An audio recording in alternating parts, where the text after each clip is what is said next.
1154 and Henry II has become King of England. Unlike most of his predecessors, his succession didn't lead to a prolonged civil war, which was a nice change of pace. Henry II was not just the King of England, he was also the Duke of Normandy, the Count of Anjou and the Duke of Aquitaine. This meant that alongside all of those titles, he ruled all of this territory, making him the most powerful ruler in all of Europe. The large domains which he held were both a strength and a weakness. Henry was unsurprisingly extremely wealthy since he was able to tax the export of goods made in his French holdings such as wine and salt, and also had the largest taxable population in Europe. The weakness of all this territory was that he made enemies with the King of France and the other French nobles who felt that Henry was far too powerful. To put this into perspective, these were the borders of medieval France, and these were the parts of said kingdom which swore their allegiance to Henry and not the French King Louis VII. Shockingly, this arrangement was not popular with Louis. Henry attempted to stabilise the English kingdom after the turmoil of the Civil War during his predecessor's reign. He first managed to intimidate Scotland's King Malcolm IV to give back the territory Scotland had previously seized. Throughout the next decade, Henry found himself involved much more in the squabbles of his French neighbours.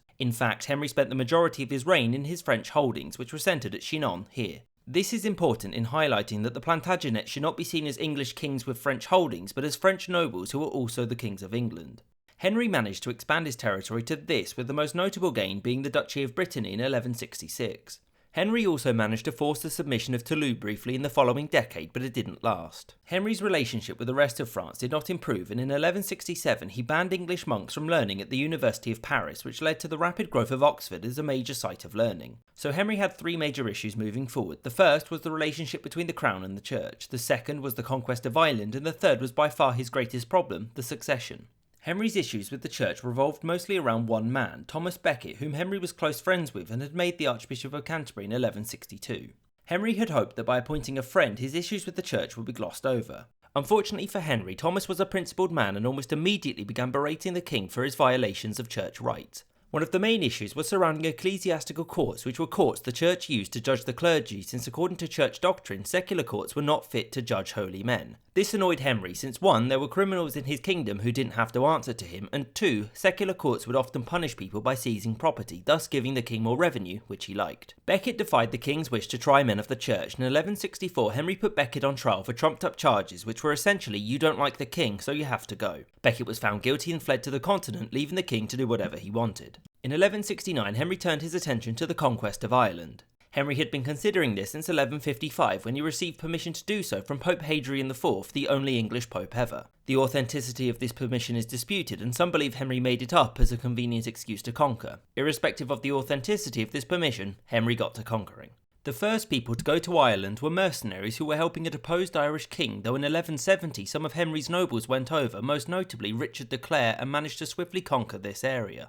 Henry at this point was also dealing with his third problem, what to do about the succession. In 1169 his eldest son, also called Henry, was coronated as king alongside his father. Henry the young king, as he's known, did not hold any real power, it simply made it clear that he was the undisputed heir. Thomas Becket, still in exile, was unhappy that the Archbishop of Canterbury's right to crown kings had been sidestepped. It was however negotiated by the Pope that Becket could return, which he did, and he quickly went back to annoying the king. By 1170, Henry was frankly fed up with Becket, and in a rage he said something along the lines of, "Will nobody rid me of this meddlesome priest?" This was understood by some knights as a request to murder him. These knights travelled to England, and on December the 29th, 1170, Becket was stabbed to death inside Canterbury Cathedral. This murder shocked the Christian world and pretty much ruined Henry's reputation, since murdering archbishops is mostly frowned upon. Becket was swiftly declared a saint, but from a practical perspective this did make Henry's job a lot easier. So allegedly, Henry was concerned that Richard the Lionheart was about to declare himself the king of an independent Irish kingdom, and so in 1171 he landed there with a large force to keep things in check.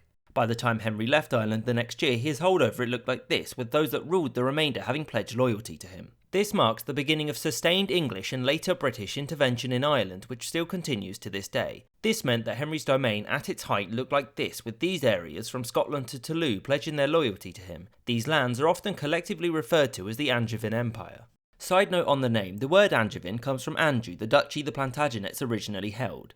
The word empire is more difficult since it is a modern term and was not used at the time to describe the Angevin lands. Henry II, despite being the wealthiest and most powerful monarch in Europe at the time, did not and would not have referred to himself as emperor. The reasons for this are clad in complex theology, but there could only be one real emperor, and that was the Holy Roman Emperor. So, the conquest of Ireland fed into the continuing problems surrounding the succession. The problem with being a king is that your sons often can't wait for you to die so they can take your stuff, and Henry's sons were no different. Henry's domain simply wouldn't pass from father to eldest son, but was supposed to be portioned out between them to stop them from fighting. Henry the Young King was to get Anjou, Normandy and England. Henry's second son, Richard, was to get Aquitaine. Geoffrey was to get Brittany, and Henry's youngest, John, was to get Ireland.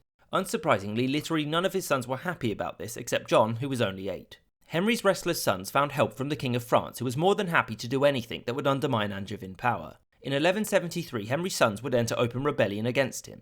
Henry the Young King was sick of not having any real power and wanted more money. Richard and Geoffrey wanted more land than Henry had promised, and John was still busy being 8. The 3 sons teamed up with the King of France, the King of Scotland, the Count of Flanders, and also Henry's wife, Queen Eleanor, in invading the Angevin territories. They all launched invasions at roughly the same time, and all of them were defeated. Rebellions and civil war continued into the next year, but none were even remotely successful, and Henry's sons all surrendered. A series of deaths in the 1180s changed Henry's situation dramatically. In 1180, King Louis VII of France died and was succeeded by Philip Augustus, who was obsessed with retaking French lands. In 1183, Henry the Young King died, and in 1186, the third son, Geoffrey, died as well, leaving only Richard and John as heirs. Richard was concerned that his previous rebellions would give his father an excuse to pick John instead, and so did the only thing he could think of: rebel again. He did this in 1189 with the help of Philip Augustus, who together invaded and quickly pushed back the armies of the now dying Henry II. Henry surrendered to both Richard and Philippe and died shortly afterwards in Anjou. After his father's death, Richard took up his French titles and went to England, and on the 3rd of September he was crowned King Richard I. So Richard's reign is famous for one thing above all: his crusade, which is where he earned his famous epithet, Richard the Lionheart. So Richard had already agreed to go on a crusade in 1187, which was called in response to the fall of Jerusalem. King Philip Augustus of France had also agreed to go on this crusade, and it's important to know that those who went crusading were under special protection by the Pope. If a person took the cross, the term used for those who went on a crusade, their lands were supposed to be left alone, and it was illegal, in theory, to capture or harm those on their way to or from the Holy Lands. As will become evident, this did not always happen. Richard raised taxes, ransomed the King of Scotland, and sold titles and positions in government called offices to raise revenue for his Crusader army. In 1190 he departed for the Holy Land, stopping off at Sicily on the way, where he found his sister, Joan, imprisoned. There was some fighting and pillaging, but after being paid off, Richard freed his sister and moved on. Before his fleet could get to the Holy Land, it was dispersed by a storm, and Richard ended up at Cyprus. There was some conflict with its ruler, a Byzantine prince called Isaac Komnenos, and Richard peacefully negotiated a settlement. Just kidding, instead he conquered the island and threw Isaac into prison. Later that year, Richard arrived in Acre, here, and soon after sold Cyprus to the Knights Templar because money. Whilst they were there, Richard and Philip Augustus fell out, and Philippe returned to France. Richard was unable to retake Jerusalem, but he won some major victories against his famous rival Saladin. In the end, Richard signed a treaty with Saladin which secured the remaining Crusader states of Antioch and Tripoli, and importantly granted safe passage to the Christians in the Holy Land. So back in Richard's domains there had been several revolts, the most notable being by his brother John. Nothing came of these rebellions, due mostly to the good leadership of the men Richard had entrusted with his kingdom, namely William de Longchamp and Hugh de Puiset. These men were appointed as joint justiciars, which essentially meant that they acted with the king's authority whilst he was away. This does not mean that there were no issues in England during Richard's time crusading. In 1190 there was a massacre of Jews throughout the country, notably at York, and it was later declared that Jews could not make any transactions without it being documented by the crown. Richard began his journey back from the Holy Land in 1192. On the way, he was captured near Vienna and was imprisoned by the Duke of Austria, Leopold V, who was swiftly excommunicated, that is, expelled from the Christian faith by the Pope for this. Richard was handed over to the Holy Roman Emperor and was ransomed in early 1194. Richard's time in prison proved costly, first in terms of money, since his ransom was cripplingly expensive, being the equivalent of over 2 years' worth of taxes raised in England. The other way it was costly was instability for his kingdom. During his imprisonment, John kept rebelling and Philip Augustus of France made military incursions, but he made little gains.